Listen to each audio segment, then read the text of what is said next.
Hello everyone. So today our topic is matrix. Matrix जो होता है normally vector calculus and linear algebra में use होता है और डिफरेंट लिनियर इक्वेशन को सॉल्व करने में भी यूज होते हैं। तो सबसे पहले हम समझेंगे मैट्रिक्स क्या है और उसको रिप्रेजेंट किस तरह से करते हैं। सो मैट्रिक्स ए अगर मुझे रिप्रेजेंट करना है तो उसको स्क्वायर ब्रैकेट के अंदर, so it is a rectangular arrangement as you can see A11 means first row first column. So these are some rows of the matrix and these are the columns of the matrix. So number of rows are represented by m and number of columns are represented by n. So dimension of this rectangular matrix can be identified by m cross n. M denotes the number of rows and n denotes the number of columns. Okay, so matrix के अंदर जो हर एक elements हैं, क्योंकि देखिए आप A11, A12, A13 these are the elements of the matrix and matrix के elements की एक पोजीशन होती है, तो वो पोजीशन को हम यहाँ पे 11, 12 इस तरह से डिनोट कर रहे हैं. सो A11 का मतलब हुआ first row first column. Okay, so element which is at the position of first row and first column is known as the A11 and then A12 that means first row second column element. Then A13 is the first row third column element and so on. So agar number of columns are n, then we can have the element A1n, that means first row and nth column element. Okay, so next अभी देखते हैं कि second row elements हो तो उसको किस तरह से represent करते हैं. A21 that means second row first column element. A22 is the second row second column element. A23 second row third column element. उसी तरह से अगर number of rows are m, then mth row के अंदर first element जो होगा वो क्या होगा, तो mth row first column element, so am1 am2 and the last element of the matrix will be at the position of mth row and nth column, so it is denoted as amn. Now types of matrices. So according to the characteristics of the matrix it possesses, there are different types of matrices. So यहाँ पे आप देख सकते हैं कि real and complex matrix, then row matrix, column matrix, null or zero matrix, square matrix, upper triangular matrix, lower triangular matrix, singular and non-singular matrix, then diagonal matrix, scalar matrix, unit or identity matrix, transpose of a matrix, trace of a matrix, symmetric and skew symmetric matrix. So ये different types of matrices हैं. Matrices जो होते हैं normally generally जो उसका form होता है उसी फॉर्म में रहते हैं कि m cross n. अगर m and n इक्वल है then it is known as the square matrix. अगर m is not equal to n then those matrices are known as the rectangular matrix. यहाँ पे जो first matrix है सबके सब matrix होते तो या तो रेक्टेंगुलर मैट्रिक्स है या तो स्क्वायर मैट्रिक्स है, लेकिन उसमें भी कुछ कैरेक्टरिस्टिक्स ऐसी होती है कि जिसकी वजह से हम उसको अलग अलग आइडेंटिफाई कर सकते हैं. तो for example real and complex matrix. So real matrix से बोलेंगे तो मैट्रिक्स के जिसके अंदर हर एक एलिमेंट रियल नंबर हो, उसके अंदर एक भी कॉम्प्लेक्स नंबर का एलिमेंट नहीं होना चाहिए, then the matrix is known as the real matrix. So example लेते हैं रियल मैट्रिक्स का.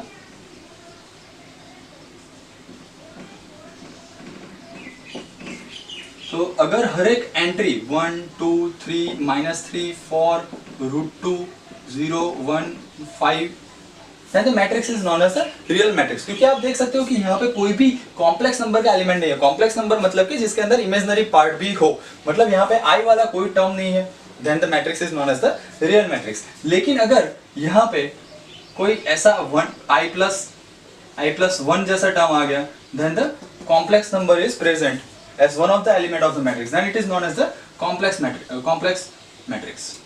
Okay, so I plus 1 0 3 4 3 2 I 0 1 1.5 let's say. Okay, so the matrix in which there is at least one complex number one element is the complex number, then the matrix is known as the complex matrix.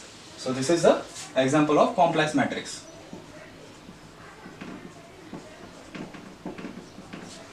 उसके बाद है row matrix and column matrix. So row matrix इसे बोलेंगे कि जिसके अंदर सिर्फ single row हो, एक ही रो हो. Number of columns can be more than one, but row जो है उसका नंबर 1 होगा. मतलब कि एग्जांपल देता हूं कि 1 3 5 7. अगर इसको आप देखें तो यहाँ पे नंबर ऑफ रोज कितनी है 1. इसको रिप्रेजेंट करेंगे 1 क्रॉस 4 से, क्योंकि number of columns are 4. And the matrix is known as the row matrix. Row matrix को अगर हम जनरल फॉर्म में लिखे तो उसका डायमेंशन होगा 1 क्रॉस n. मतलब कि number of columns can B n, कोई भी नंबर हो सकता है n की जगह पे, then the matrix is known as the row matrix. Then column matrix, तो जो नंबर ऑफ रोज 1 थी उसकी जगह पे कॉलम मैट्रिक्स के अंदर number of columns will be 1। Okay, so 1 0 3 4, this type of matrix are known as the column matrix, क्योंकि इसका डायमेंशन अगर आप देखें तो number of rows are 4 and number of columns मतलब number of column is 1। Okay, so 4 cross 1, then it is known as the column matrix. तो column matrix का जो जनरल डायमेंशन होगा वो क्या होगा, तो m क्रॉस 1। सो m मतलब number of rose can be any number, m यानी कि कोई भी नंबर हो सकता है, 2 3 4 5 या फिर 1। Okay, then the matrix is known as a column matrix, क्योंकि यहाँ पे कॉलम जो है number of columns must be 1, then the matrix is known as a column matrix. उसके बाद है नल और जीरो मैट्रिक्स। नल और जीरो मैट्रिक्स उससे बोलेंगे कि जिसके अंदर हर एक एलिमेंट, मैट्रिक्स का हर एक एलिमेंट अगर जीरो है then it is known as the null matrix. तो 0 0 0 0 0 0 0 0 0, then it can be represented as single zero also. Okay, so this type of matrices are known as a zero matrix or null matrix. So we can say here we can say it a zero matrix or let's say null matrix. Okay, so first is real matrix. हर एक element होगा matrix का वो real number होगा। Complex matrix मतलब कि कोई भी एक एलिमेंट अगर कॉम्प्लेक्स नंबर है then the matrix is known as the complex matrix. Row matrix मतलब number of rows will be 1 irrespective of number of columns. Number of columns ज्यादा भी हो सकती है, अगर नंबर ऑफ रो 1 है then the matrix is known as the row matrix. If number of column is 1 then it is known as the column matrix. Number of rows can be more than 1. Then zero matrix, all the elements of the matrix will be equal to 0, then it is known as the zero matrix or the null matrix. Okay, so next is square matrix. Square matrix just अभी मैंने पहले ही आपको समझाया कि अगर number of rows and number of columns are equal in the matrix then the matrix is known as the square matrix. उसके बाद में है अपर ट्रायंगुलर मैट्रिक्स। तो अपर ट्रायंगुलर मैट्रिक्स में जितने भी एलिमेंट्स हैं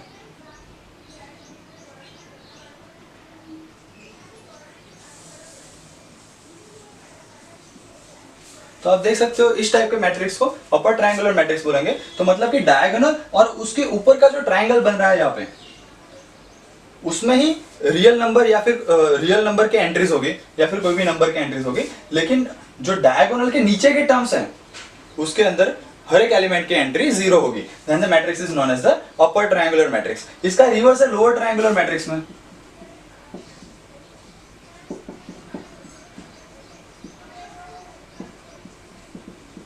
तो लोअर ट्रायंगुलर मैट्रिक्स में क्या होगा, तो जो डायगोनल एलिमेंट्स हैं जो इस तरह से क्रॉस में एलिमेंट्स होते हैं उसे बोलेंगे डायगोनल एलिमेंट्स। मतलब कि A11 A22 and A33, first row first column, second row second column and third row third column, इस तरह से डायगोनल एलिमेंट्स होते हैं। तो डायगोनल एलिमेंट्स के ऊपर के टर्म अगर सब 0 हो और नीचे कोई भी टर्म हो सकता है, ओके, लेकिन ऊपर के सबके सब टर्म अगर 0 है then it is known as the lower triangular matrix. क्योंकि यहाँ पे देखिए कि लोअर ट्रायंगुलर है उसमें ही कुछ एंट्रीज हैं, यहाँ पे लेट्स से बेटर अंडरस्टैंडिंग के लिए 2 रख देते हैं। ओके, लेकिन जो अपर ट्रायंगुलर है, अपर ट्रायंगल है, ऊपर डायगोनल के ऊपर का जो ट्रायंगल बन रहा है उसमें 0 एंट्री है, 0 0 0 एंट्री है, then the matrix is known as the lower triangular matrix. Singular and non singular matrix. Okay, so singular matrix उससे बोलेंगे कि जिसका डिटर्मिनेंट की वैल्यू 0 होगी।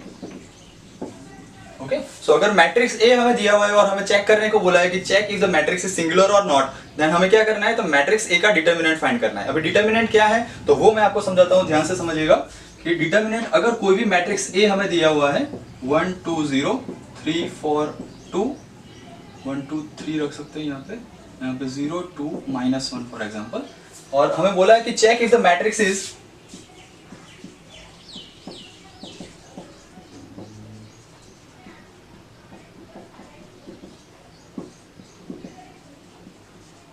सिंगुलर और non singular.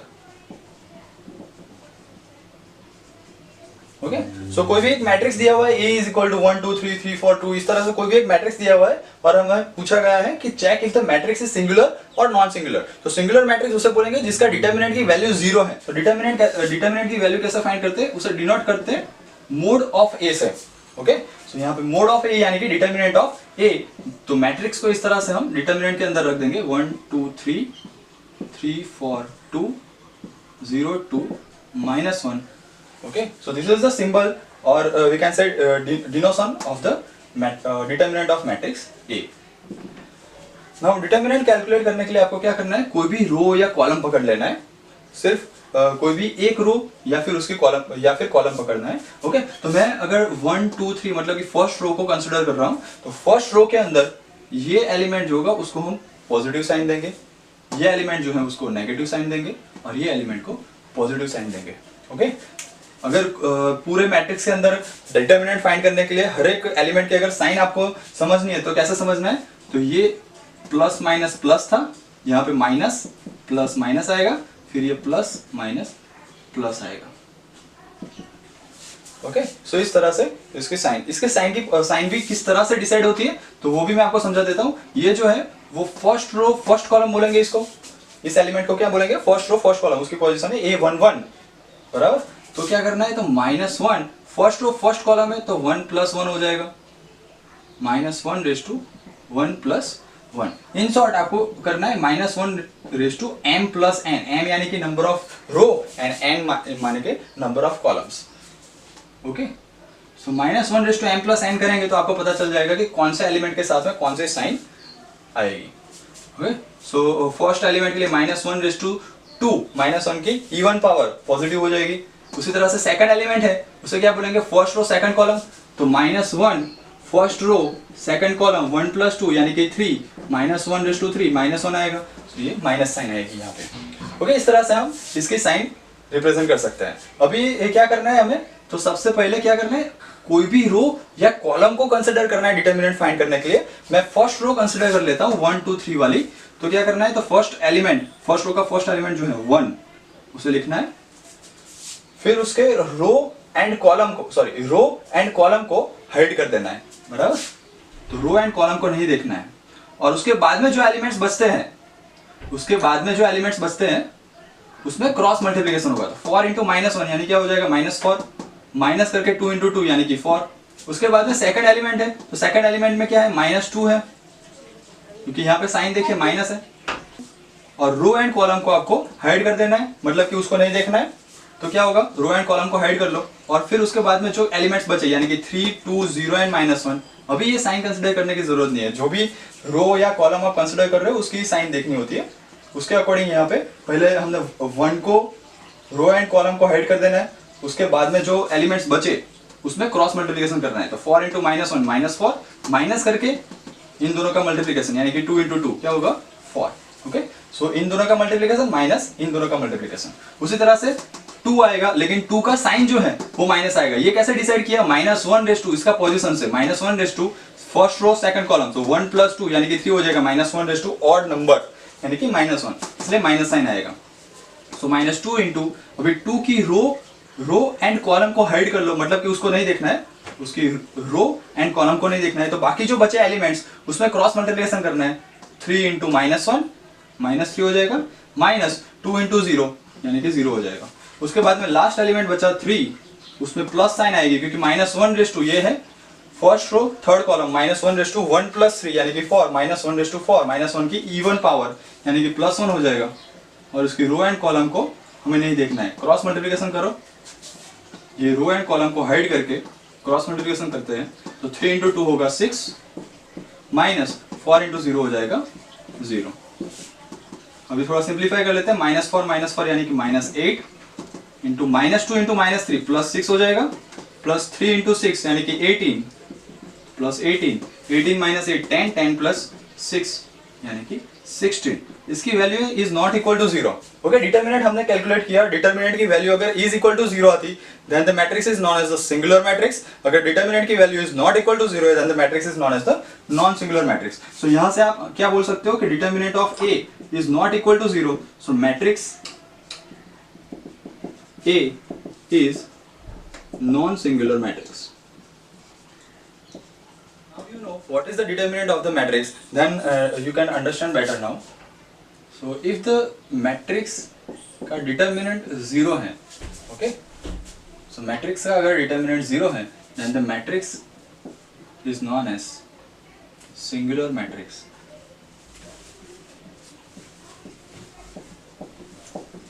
And if determinant of the matrix is not equal to 0, then the matrix is known as the non-singular matrix.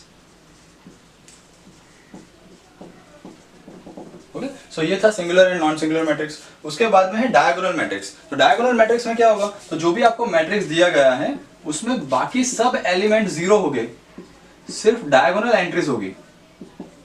The matrix is known as the diagonal matrix, क्योंकि इसके अंदर सिर्फ diagonal entries ही है, बाकी सब entry की value zero है. The matrix is known as the diagonal matrix. उसके बाद में है स्केलर मैट्रिक्स. तो डायगोनल मैट्रिक्स का ही स्पेशल केस है स्केलर मैट्रिक्स. डायगोनल मैट्रिक्स के अंदर जो भी डायगोनल एंट्रीज है उसकी वैल्यू सेम है, then the matrix is known as the scalar matrix. यहाँ पे देखिए डायगोनल एंट्रीज भी सेम है, ओके, बाकी के सब एलिमेंट मतलब डायगोनल मैट्रिक्स ही है, लेकिन उसकी जो डायगोनल एंट्रीज जो होगी वो इक्वल होगी, then the matrix is known as the scalar matrix.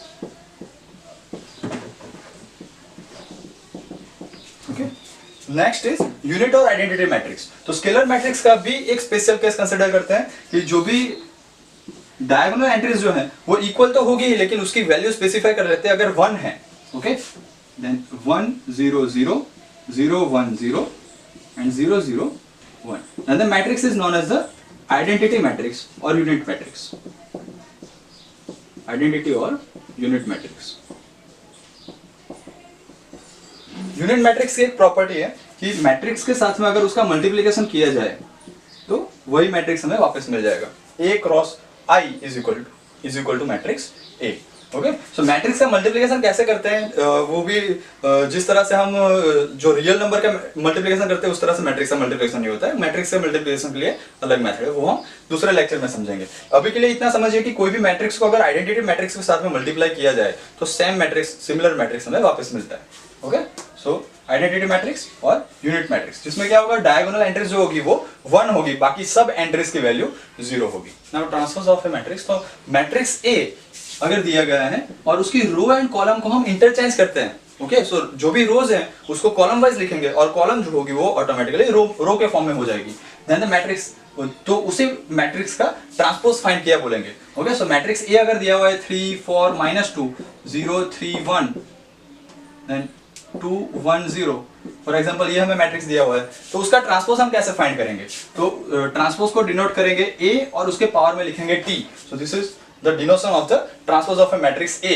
So transpose of matrix A is equal to, किस तरह से फाइंड करना है, तो जो भी रो होगी उसको कॉलम वाइज लिखना है. तो 3 4 -2 जो रो है उसको हम कॉलम वाइज लिखते हैं 3 4 -2. उसी तरह से 0 3 1 2 1 0. ओके, तो ये स्क्वायर मैट्रिक्स था और उसका हमने ट्रांसपोज फाइंड किया. उसी तरह से आप रेक्टेंगुलर मैट्रिक्स का भी ट्रांसपोज फाइंड कर सकते हो. तो उसमें क्या होगा, number of rows and number of columns interchange हो जाएगी. फॉर एग्जांपल यहाँ पे दिया हुआ है A is equal to 2 3 0 0 1 2. The matrix is number of rows are 2 and number of columns are 3, 2 cross 3. The matrix is rectangular matrix. और rectangular matrix का भी आप ट्रांसपोज फाइंड कर सकते हो. तो transpose of A can be written as, तो आपको जो भी रो है उसको कॉलम वाइज लिखना है. तो क्या होगा 2 3 0 0 1 2. तो क्या होगा, उसकी number of rows and number of column के जो नंबर जो वैल्यू थी वो इंटरचेंज हो जाएगी. मतलब कि अगर 2 रोज 3 कॉलम थे, यहाँ पे 3 रोज 2 कॉलम हो जाएगी, यानी कि 3 क्रॉस 2 हो जाएगा. Okay, so this is the transpose of the matrix. Now trace of matrix. तो ट्रेस कैसे फाइंड करना है, तो मैट्रिक्स से जो भी डायगोनल एलिमेंट्स हैं उनका सिर्फ समेशन करना है. और ट्रेस ऑफ ए मैट्रिक्स, कोई भी मैट्रिक्स का ट्रेस तभी फाइंड कर सकते हैं जब मैट्रिक्स जो है वो स्क्वायर होना चाहिए. ओके, सो अगर मैट्रिक्स स्क्वायर नहीं है देन उसका ट्रेस जो है वो डिफाइंड नहीं है. ओके, सो अगर मैट्रिक्स A दिया हुआ है, स्क्वायर मैट्रिक्स A दिया हुआ है 3 2 0 1 2 3 एंड 0 -2 -1, अगर मुझे इसका ट्रेस फाइंड करना है तो ट्रेस ऑफ A इस तरह से डिनोट करना है. Trace of A is equal to जो भी डायगोनल एलिमेंट्स है, डायगोनल एंट्रीज है, उनका समेशन कर लेना है। तो 3 + 2 - 1 यानी कि 5 - 1 हो जाएगा 4। सो this is how the trace is calculated. Next is symmetric and skew symmetric matrix. तो अभी जिस तरह जो भी हमने ट्रांसपोज ऑफ ए मैट्रिक्स देखा, तो सिमेट्रिक मैट्रिक्स उससे बोलेंगे कि जिसके अंदर ए एंड ए ट्रांसपोज की वैल्यू सेम हो, मतलब कि हमने रो एंड कॉलम को इंटरचेंज कर लिया लेकिन मैट्रिक्स में कोई भी फर्क नहीं पड़ा, then the matrix is known as a symmetric matrix. Okay, so अगर ए दिया हुआ है इस तरह से 3 4 1, यहाँ पे दिया हुआ है 4 1, उसी तरह से ये 4 2 0 है, तो ये 4 2 0 हो गया। उसके बाद में यहाँ पे 1 0 3, तो ये भी 1 0 3। ओके, सो यहाँ पे आप देख सकते हो अगर मैट्रिक्स का मैं ट्रांसपोज फाइंड करूंगा तो भी सिमिलर मैट्रिक्स ही मिलेगा। अगर आप ए ट्रांसपोज फाइंड करोगे तो भी 3 4 1 कॉलम वाइज लिखिए, 4 2 0 को कॉलम वाइज लिखिए, 1 0 3 को कॉलम वाइज लिखिए, तो सिमिलर मैट्रिक्स मिलेगा, सेम मैट्रिक्स मिलेगा। Okay, so A and A transpose दोनों की वैल्यू अगर सेम है then the matrix is symmetric matrix. तो स्क्यू सिमेट्रिक मैट्रिक्स में याद रखिएगा कि A transpose is equal to -a मिलेगा हमको, बराबर। देखिए किस तरह से, तो एक तो चीज है कि स्क्यू सिमेट्रिक मैट्रिक्स के जो डायगोनल एलिमेंट्स हो गए वो ऑलवेज 0 हो गए। ओके, सो ये 0 1 2, ये 0 सॉरी ये यहाँ पे 1 2 है, यहाँ पे आएगा -1 -2। उसी तरह से ये होगा 0 -1, यहाँ पे अगर मैं 3 रखता हूँ ये हो जाएगा -2, ये 1 -1 -2, यहाँ पे 1 2 3 था, यहाँ पे -1 -2 -3 हो जाएगा और ये एलिमेंट 0 हो जाएगा। अगर आप इसका ट्रांसपोज फाइंड करते हो, ये ए मैट्रिक्स दिया हुआ है फॉर एग्जांपल, और अगर इसका ट्रांसपोज फाइंड करते हो तो A transpose is equal to क्या होगा 0 1 2, फिर -1 0 3, -2 -3 0। अभी इन दोनों मैट्रिक्स को आप कंपेयर कीजिए तो यहाँ पे सिर्फ साइन का डिफरेंस आपको दिखेगा। यहाँ पे 0 है, यहाँ पे 1 है तो ये -1, ये 2 है तो ये -2, ये -1 है तो यहाँ पे +1, ये 0 है तो 0, 3 है तो -3, -2 है तो +2, -3 है तो +3, 0 है तो 0। ओके, सो साइन का डिफरेंस है, मतलब कि A transpose is equal to अगर -a है then the matrix is known as the skew symmetric matrix. तो ये याद रखिएगा।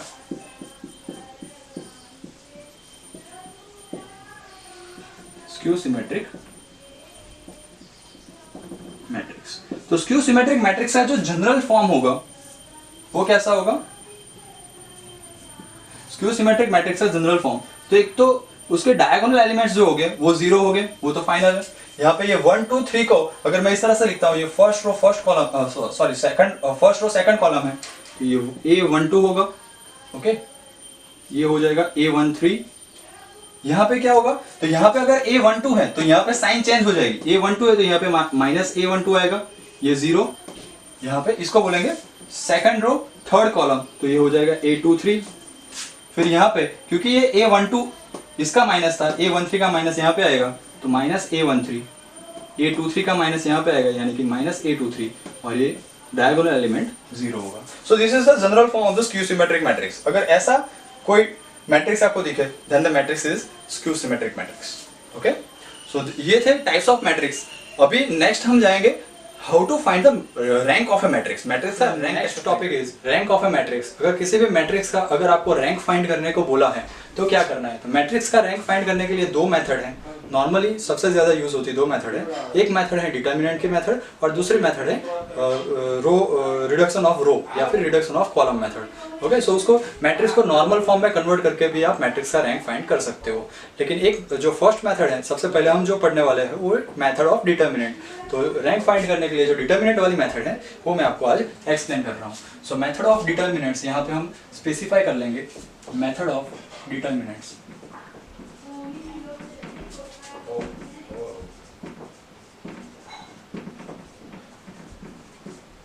तो मेथड ऑफ डिटर्मिनेंट्स में मेथड ऑफ डिटर्मिनेंट्स की हेल्प से कैसे रैंक फाइंड करते हैं वो मैं आपको समझा रहा हूँ। सो कोई भी मैट्रिक्स जो दिया हुआ है हमें, सबसे पहले आपको क्या करना है तो उसका डिटर्मिनेंट फाइंड करना है। तो मैट्रिक्स ए जो है उसका डिटर्मिनेंट फाइंड कर लो। ये स्क्वायर मैट्रिक्स हो तो भी आप डिटर्मिनेंट फाइंड कर सकते हो। सो आपको पहले चेक करना है कि आपका मैट्रिक्स जो है वो स्क्वायर है कि नहीं। अगर स्क्वायर नहीं है तो क्या करना है मैं आपको बाद में बताता हूँ। पहले स्क्वायर मैट्रिक्स है तो स्क्वायर मैट्रिक्स से आप डायरेक्टली डिटर्मिनेंट फाइंड कर सकते हो। तो जो अगर आपको मैट्रिक्स स्क्वायर मैट्रिक्स दिया हुआ है तो डायरेक्टली आपको उसका क्या करना है, डिटर्मिनेंट फाइंड करना है। तो मैट्रिक्स ए का डिटर्मिनेंट कैसे फाइंड करना है वो मैंने जस्ट आपको बताया था। 1 2 3 4 5 6 7 8 9 उसका डिटर्मिनेंट फाइंड करने के लिए जस्ट अभी जो मेथड हमने एक्सप्लेन किया था उसके अकॉर्डिंग 1 पकड़ो, उसकी रो एंड कॉलम को हाइड कर देना है, बाकी के जो एलिमेंट्स है उसमें क्रॉस मल्टीप्लिकेशन कर लो। तो 9 इंटू 5 यानी कि 45 माइनस 6 इंटू 8 यानी कि 48। नेक्स्ट एलिमेंट जो 2 है उसमें माइनस आएगा, सो माइनस 2, उसकी रो एंड कॉलम को हाइड कर लो, क्रॉस मल्टीप्लिकेशन करो बाकी के एलिमेंट्स में। तो इनको अगर मैं हाइड कर लेता हूँ तो 9 इंटू 4 माइनस 7 इंटू 6 हो जाएगा। 9 इंटू 4 यानी कि 36 माइनस 7 इंटू 6 यानी कि 42। लास्ट एलिमेंट 3 है, सो प्लस 3 ब्रैकेट में क्रॉस मल्टीप्लिकेशन करो, 3 की रो एंड कॉलम को हाइड कर लो, बाकी के एलिमेंट्स में क्रॉस मल्टीप्लिकेशन करो। सो 8 इंटू 4 यानी कि 32 माइनस 7 इंटू 5 यानी कि 35। ओके, सो 45 माइनस 48 यानी कि माइनस 3 माइनस 2 इंटू 36 माइनस 42 यानी कि माइनस 6 प्लस 3 इंटू 32 माइनस 35 यानी कि माइनस 3। तो क्या होगा, minus 3 plus 12 minus minus plus हो जाएगा, माइनस 9 माइनस 9 माइनस 3 यानी कि minus 12 plus 12 is equal to 0। तो यहाँ पे देखा आपने, हमने डिटर्मिनेंट फाइंड किया, आंसर 0 आया है। अगर ये स्क्वायर मैट्रिक्स का आंसर 0 नहीं आता तो क्योंकि इसका डायमेंशन क्या है, 3 क्रॉस 3 है।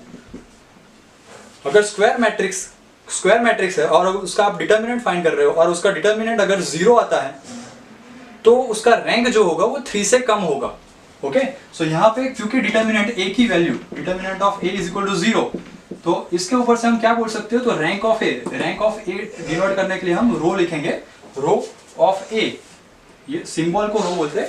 सो row of A, rank of A is equal to जो होगा, क्योंकि डिटर्मिनेंट की वैल्यू 0 आई है इसलिए वो लेस देन 3 होगी। लेस देन 3 क्यों लिखा, क्योंकि वो 3 क्रॉस 3 मैट्रिक्स है। अगर 4 क्रॉस 4 मैट्रिक्स होता तो मैं यहाँ पे लेस देन 4 लिखता। ओके, अगर रैंक ऑफ ए जो है वो 3 से कम है तो मतलब 1 भी हो सकता है, 2 भी हो सकता है, तो मुझे 2 है कि नहीं वो चेक करना है। अभी नेक्स्ट 2 है, मतलब रैंक ऑफ मैट्रिक्स जो है वो 2 है कि नहीं वो चेक करना है। तो क्या करेंगे, तो जो भी मैट्रिक्स है वो मैट्रिक्स के माइनर मैट्रिक्स फाइंड करेंगे। माइनर मैट्रिक्स मतलब माइनर स्क्वायर मैट्रिक्स, माइनर मतलब इसके अंदर ही, मतलब यही मैट्रिक्स है। आप 2 क्रॉस 2 कितने मैट्रिक्स बना सकते हो, वो सब मैट्रिक्स जो हो जाएंगे वो उसके माइनर मैट्रिक्स बोलेंगे। तो यहाँ पे अगर मैट्रिक्स ए का फर्स्ट माइनर मैट्रिक्स मुझे अगर फाइंड करना है तो कौन सा होगा, 1 2 4 5 होगा। सो फर्स्ट माइनर हम कंसिडर करते हैं 1 2 4 5 और उसका डिटर्मिनेंट फाइंड करना है। तो फर्स्ट माइनर है 1 2 4 5, इसका डिटर्मिनेंट फाइंड करो। तो इसका डिटर्मिनेंट डायरेक्टली हम क्रॉस मल्टीप्लिकेशन से कर सकते हैं। 5 इंटू 1 यानी कि हो जाएगा 5, माइनस 4 इंटू 2 यानी कि हो जाएगा 8, 5 माइनस 8 यानी कि माइनस 3। क्योंकि ये 2 क्रॉस 2 मैट्रिक्स है तो इसका डिटर्मिनेंट आपको डायरेक्टली क्रॉस मल्टीप्लिकेशन से फाइंड करना होगा। सो 5 माइनस 8 मिल गया माइनस 3, उसकी value is not equal to 0 है। ओके, यहाँ पे 3 क्रॉस 3 मैट्रिक्स का आंसर हमें मिला था 0, तो उसका रैंक जो था वो 3 नहीं हो सकता, उससे कम हो सकता है, यानी कि 3 से कम हो सकता है। तो हमने उसका रैंक 2 है कि नहीं वो चेक करने के लिए उसका माइनर मैट्रिक्स पकड़ा। माइनर मैट्रिक्स मतलब इसी मैट्रिक्स में से 2 क्रॉस 2 जितने भी मैट्रिक्स बन सकते हैं वो सब उसके माइनर मैट्रिक्स बोलेंगे। उसका फर्स्ट माइनर मैट्रिक्स 1 2 4 5 हमने कंसिडर किया, उसकी जगह पे आप 2 3 5 6 भी कंसिडर कर सकते थे, 4 5 7 8 भी कंसिडर कर सकते थे, और लास्ट 5 6 8 9 भी कंसिडर कर सकते थे। इनमें से कोई भी एक मैट्रिक्स कंसिडर करो और अगर उसका answer is not equal to 0 आता है, मतलब कि उसका रैंक जो है वो 2 है। लेकिन अगर यहाँ पे भी आंसर 0 आया होता तो बाकी जितने भी माइनर मैट्रिक्स हैं 2 क्रॉस 2 में जितने भी माइनर मैट्रिक्स हैं हर एक के रैंक फाइंड करने हैं। अगर हर एक में से कोई भी एक का, हर एक 2 क्रॉस 2 माइनर मैट्रिक्स में से किसी भी एक का अगर determinant is not equal to 0 आ गया then the rank of matrix is 2। लेकिन अगर हर एक 2 क्रॉस 2 माइनर मैट्रिक्स जो मैंने अभी आइडेंटिफाई करके बताए, हर एक 2 क्रॉस 2 माइनर मैट्रिक्स का अगर डिटर्मिनेंट 0 मिलते हैं देन उसका रैंक जो है वो 2 से भी कम है, मतलब कि फाइनल आंसर क्या होगा 1, क्योंकि कोई भी मैट्रिक्स का जो रैंक है वो 1 से कम नहीं हो सकता। ओके, सो अगर 2 से कम है, 2 से कम कैसे पता चलेगा? तो हर एक माइनर मैट्रिक्स की जो 2 क्रॉस 2 वाला है, 2 क्रॉस 2 स्क्वायर मैट्रिक्स है, और वैसा हर एक माइनर मैट्रिक्स हमने 3 क्रॉस 3 में से निकाले और हर एक का डिटर्मिनेंट फाइंड किया। हर एक का डिटर्मिनेंट फाइंड करने में अगर हर एक का डिटर्मिनेंट की वैल्यू 0 है, देन रैंक जो है वो 2 से कम है। लेकिन अगर डिटर्मिनेंट की value is not equal to 0 है, कोई भी एक 2 क्रॉस 2 माइनर मैट्रिक्स की डिटर्मिनेंट की वैल्यू अगर इज नॉट इक्वल टू 0 है, then the rank of matrix is 2। Okay, so ये था हमारा फर्स्ट एग्जांपल। यहाँ पे हम देख सकते हैं कि 2 क्रॉस 2 मैट्रिक्स का आंसर आ गया है -3, that is not equal to 0। So rank of matrix A is equal to 2। उसी तरह से हम दूसरा एग्जांपल भी ले लेते हैं। नेक्स्ट एग्जांपल लेते हैं, तो इसमें आप देख सकते हैं कि find the rank of matrix हमें दिया हुआ है और रैंक फाइंड करने को बोला हुआ है। लेकिन मैट्रिक्स जो दिया हुआ है वो स्क्वायर मैट्रिक्स नहीं है। मैट्रिक्स जो है उसके number of rows are 2 and number of columns are 3। Okay, so 2 cross 3 matrix है, और अगर इसमें मुझे डिटर्मिनेंट फाइंड करना हो तो हम स्क्वायर मैट्रिक्स का ही डिटर्मिनेंट फाइंड कर सकते हैं। 2 क्रॉस 3 मैट्रिक्स का हम डिटर्मिनेंट फाइंड कर सकते नहीं है। तो अभी हमें क्या करना पड़ेगा? तो इसके माइनर मैट्रिक्स पकड़ने पड़ेंगे। इससे इसके ऊपर से हमें पता चल गया कि 3 क्रॉस 3 मैट्रिक्स अगर दिया होता तो रैंक 3 की पॉसिबिलिटी थी। लेकिन यहाँ पे 2 क्रॉस 3 मैट्रिक्स है, इसका डिटर्मिनेंट हम निकाल नहीं सकते, तो हम इसके माइनर मैट्रिक्स का ही डिटर्मिनेंट निकाल पाएंगे। तो माइनर मैट्रिक्स इसका क्या होगा? तो 5 10 1 2 होगा, दूसरा 10 2 2 3 होगा। ये 2 मैट्रिक्स उसके माइनर मैट्रिक्स हो गए जो स्क्वायर मैट्रिक्स के फॉर्म में हम लिख सकते हैं। अभी उसका डिटर्मिनेंट हम कैलकुलेट करते हैं। अभी फर्स्ट माइनर मैट्रिक्स में कंसिडर करता हूँ, तो वो क्या हुआ? 5 10 1 2। तो ये 5 10 1 2, इसमें अगर 2 क्रॉस 2 मैट्रिक्स है, उसका अगर डिटर्मिनेंट फाइंड करना है तो डायरेक्टली क्रॉस मल्टीप्लिकेशन से हमें उसका डिटर्मिनेंट मिल जाता है। सो 5 इंटू 2 क्या हो जाएगा? 10 माइनस 10 इंटू 1 यानी कि 10 is equal to 0। 2 cross 2 matrix का डिटर्मिनेंट की वैल्यू 0 आई, लेकिन अभी हम ये कंक्लूड नहीं कर सकते कि इसका जो रैंक जो है वो 2 से कम है, क्योंकि अभी दूसरा एक 2 क्रॉस 2 माइनर बाकी है। सो माइनर मैट्रिक्स हमें लेना है 10 2 2 3, और उसका भी कैलकुलेट करेंगे डिटर्मिनेंट। अगर उसका डिटर्मिनेंट की value is not equal to 0 आती है, देन उसका रैंक जो होगा वो 2 हो जाएगा। लेकिन अगर दूसरा माइनर मैट्रिक्स जो 2 क्रॉस 2 मैट्रिक्स है, उसकी भी डिटर्मिनेंट की वैल्यू 0 आ गई, तो उसका मतलब उसका रैंक जो है वो 2 से भी कम है, मतलब कि 1 है। ओके, सो हम सेकंड माइनर मैट्रिक्स कंसीडर कर रहे हैं। तो सेकंड माइनर मैट्रिक्स क्या है? 10 2 2 3। इसका अगर डिटर्मिनेंट कैलकुलेट करें तो क्रॉस मल्टीप्लिकेशन करो, 10 इंटू 3 यानी कि 30 माइनस 2 इंटू 2 यानी कि 4, 30 माइनस 4 यानी कि 26, which is not equal to 0। तो इसके ऊपर से हम बोल सकते हैं कि rank of the matrix is 2, क्योंकि 2 क्रॉस 2 मैट्रिक्स का डिटर्मिनेंट की वैल्यू आ गई is not equal to 0। Okay, so हम कंसिडर कर सकते हैं rank of A is equal to 2। लेकिन अगर इसके सेकंड माइनर मैट्रिक्स का भी अगर डिटर्मिनेंट 0 आता तो उसका रैंक जो है वो 2 से भी कम है, ऐसा कंसिडर करके हम आगे 2 से कम यानी कि रैंक 1 कंसिडर कर सकते थे। ओके, सो ये था डिटर्मिनेंट की हेल्प से रैंक ऑफ मैट्रिक्स फाइंड करना। ओके, अगर इसमें कोई डाउट है तो फिर आप कमेंट सेक्शन के अंदर पूछ सकते हो मुझे, और ये नोट डाउन कर लीजिएगा। और दूसरा मेथड जो है रैंक फाइंड करने का वो है यूजिंग रिडक्शन ऑफ रो या फिर कॉलम रिडक्शन फार्मूला। उसको जो मैट्रिक्स होता है उसको नॉर्मलाइज फॉर्म में कन्वर्ट किया जाता है। ये मेथड हम नेक्स्ट लेक्चर में समझेंगे। तब तक के लिए goodbye and have a good day.